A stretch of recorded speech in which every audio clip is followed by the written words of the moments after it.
بسم اللہ الرحمن الرحیم۔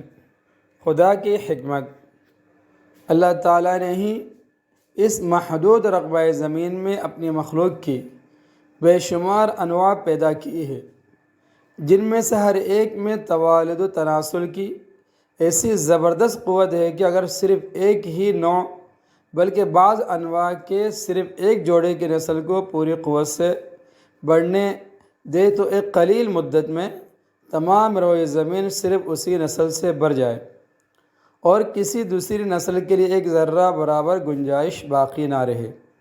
مثلا اسٹار مچھلی 20 کروڑ انڈے دیتی ہے۔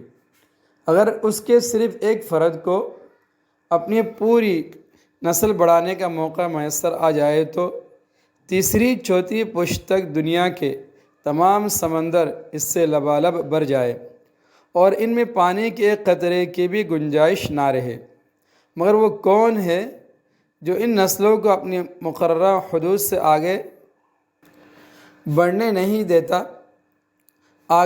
بڑھنے دیتا؟ یقیناً وہ ہماری سائنٹیفک کوششیں نہیں، خدا کی حکمت ہے۔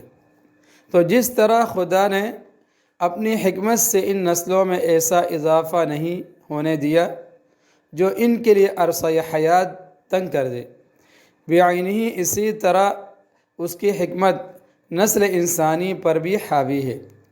ہمیشہ سے اسی حکمت کے مطابق عمل ہوتا رہا ہے اور آئندہ بھی ایسا ہی ہوگا۔